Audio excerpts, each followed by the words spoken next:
Hey folks, it's Marvin Cash, the host of the Articulate Fly, and we're back with another East Tennessee fishing report with Ellis Ward. Ellis, how are you? Doing well, Marv. How are you? Probably better than you are. You probably have at least an oil change from a quick turn and burn down to Florida, right? Marvin, I'm a responsible individual and I take care of the things that do the work for me. So I got my oil changed prior to driving down to Florida, and it was only a few months late. So I'm feeling like I have some good boy points there.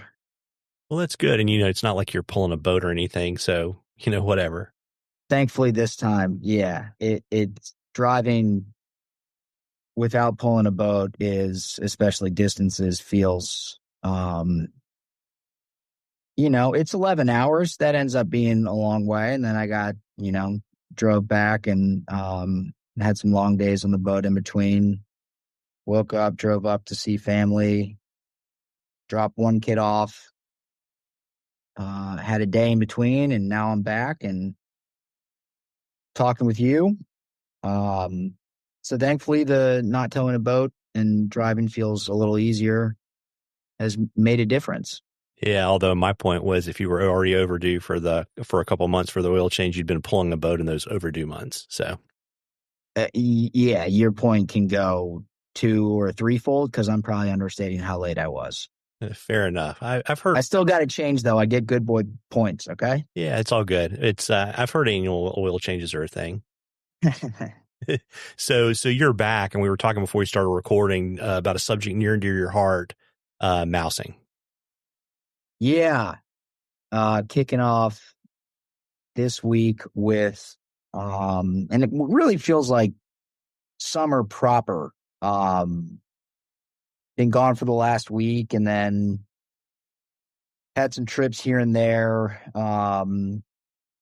It did start to feel like things were settling into the summer cruise control, with the Watauga generating 6 days a week and seeing the dry fly activity doing what it should be doing. And I had a couple nights on my own and a few with clients in May at night. And I personally, and then with clients, haven't dedicated a whole lot of time, just because there are so many other opportunities. Shad moving up, striper following them. The cat is hatched. There's so much stuff going on in that late May time frame. So I'm excited to push more chips into the night game, and at the same time, because I just want everything at the same time. And there's only 24 hours in the day, but really, I'm still, I'll probably say it for another couple episodes. I'm still just enjoying the fact that there's a good amount of water and we're getting rain, and, the Doe River tributary to the Watauga is very healthy. So we're not staring at a bunch of low water, which is always really nice. And it's, while we all aren't staring at low water, we're also not staring at 24/7 generation, which that's what we were looking at as soon as we dropped from the 24/7 low water for both rivers for months. I'm not sure if the TVA had changed an algorithm or something was different because of the impact that Helene had here, but there would be these, normally if there's rain, there's going to be a little generation beforehand, during, and after. Maybe it's staged, 4 to 8 hours a day, maybe 3 in the morning, 3 at night, something like that. It was going from off to 24/7, for 3 days in a row, and then just off low again. So in any event, things are feeling more right-sized, and we're getting, the low water at night, and just have so many more windows of opportunity for night fishing in a meaningful way. And combining that with doing it on days where the moon isn't rising until 1, 2, 3 in the morning. Yeah, I'm excited. Very, very cool. And I know the daytime, I know, just from watching stuff on the internet that good bugs right during the day. I'm sure the streamer fishing is pretty good. Or do you still have, because I've gotten a few questions, do you still have post Helene stain in the water, or is that kind of done with at this point? No, it's still there. There is I would call it a stain.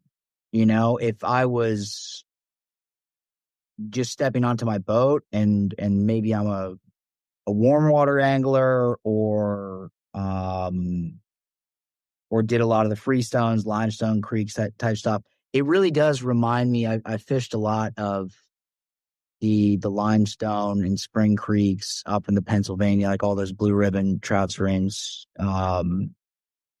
Fishing Creek, Pens, Yellow Breeches, Yellow Creek. Like it reminds me of this limestone, turquoisey, light blue, teal green that has some clarity.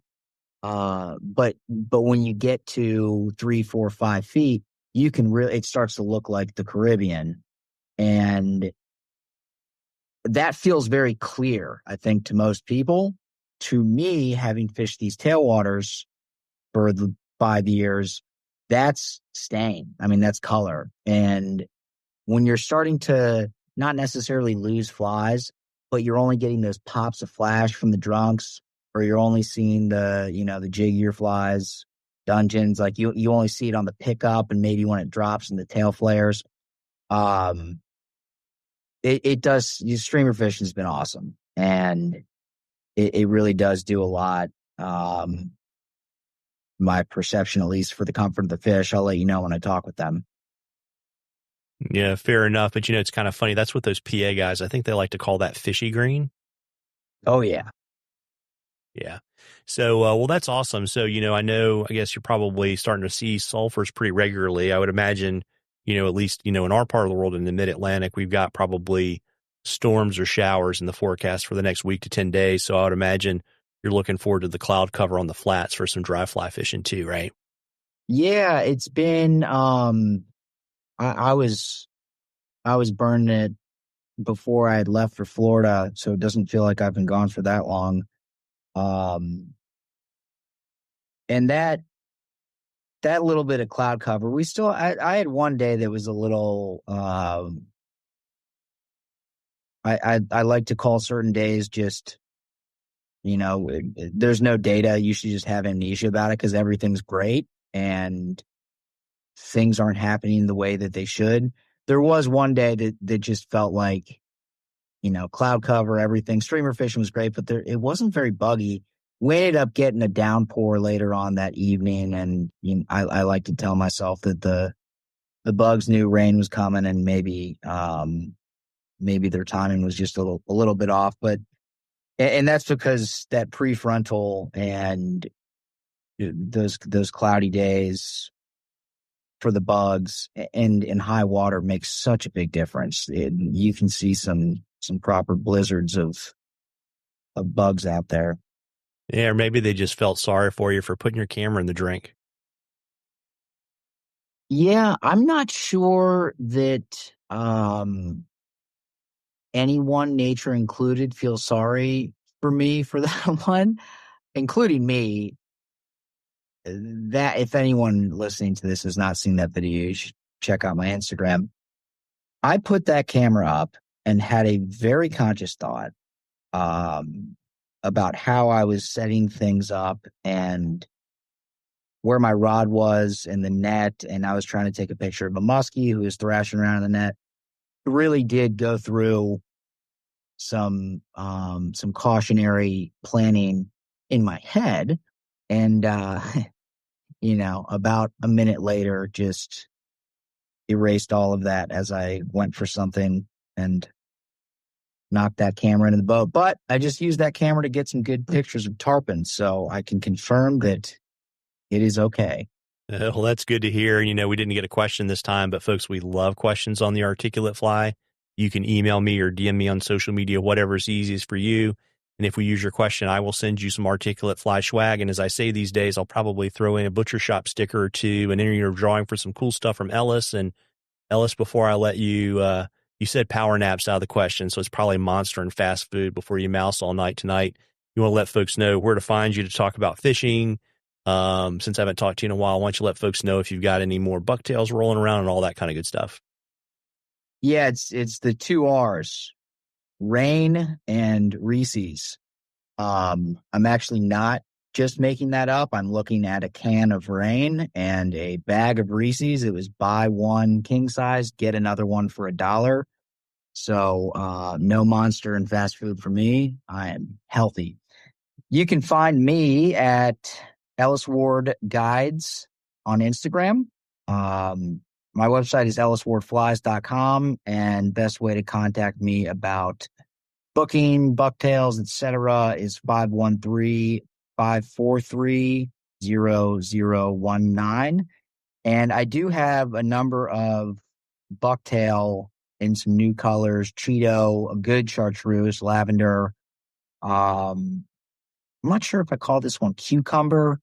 It's like a sea foam. Anyways, there's a bunch, including I think some grade 2s still left at elliswardflies.com. And yeah, until next time.